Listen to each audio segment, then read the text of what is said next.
पुराने जमाने की बात है। बहुत समय पहले फारस देश पर एक राजा का शासन था। वह बहुत परेशान रहता था क्योंकि देश में चोरी और डकैती आम हो गई थी। लाख कोशिशों के बावजूद भी वह इस पर काबू नहीं पा रहा था। एक दिन राजा चिंता में डूबा महल से बाहर निकला और जंगल की ओर चल पड़ा। वहाँ उसने देखा कि एक लकड़हारा कड़ी मेहनत से लकड़ियाँ काट रहा था। लकड़हारे ने राजा को देखा और उसके पास आकर बोला, राजा साहब, आप किसी शाही सवारी में नहीं आए।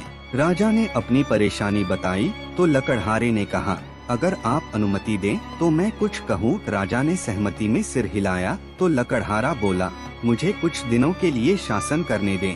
मुझे पूरा भरोसा है कि मैं इस बुराई को खत्म कर सकता हूँ। राजा ने खुशी खुशी अनुमति दे दी। अब लकड़हारा राजा बन गया। उसने तुरंत आदेश जारी किया, अगर कोई चोरी करता है तो उसका सिर तुरंत काट दिया जाएगा और अगर कोई उसकी सिफारिश लेकर आएगा तो उसे भी फांसी दे दी जाएगी। शुरुआत में लोगों ने इस आदेश को गंभीरता से नहीं लिया। अगले ही दिन एक घर से गहने चोरी हो गए। लकड़हारे राजा ने सैनिकों को आदेश दिया, तुरंत चोर को पकड़ो। अगर चोर को पकड़ने में असफल रहे तो तुम लोगों को उसकी जगह फांसी दे दी जाएगी। कुछ दिनों की मेहनत के बाद सैनिक चोर को पकड़ने में सफल हो गए। उसे जेल में बंद कर दिया गया।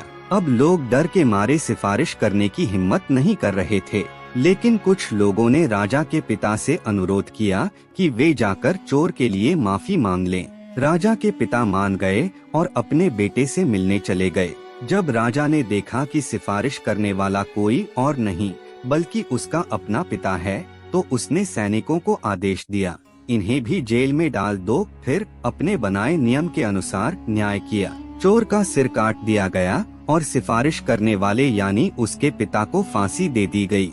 इस घटना से पूरा राज्य दहशत में आ गया। अब लोग इतनी सावधानी बरतने लगे कि अगर सड़क पर कोई चीज पड़ी होती तो उसे छूने तक की हिम्मत नहीं करते। धीरे धीरे पूरे देश से चोरी और डकैती पूरी तरह खत्म हो गई। 40 दिन बाद लकड़हारे राजा ने असली राजा को बुलाया और उसे दोबारा राजपाट सौंप दिया।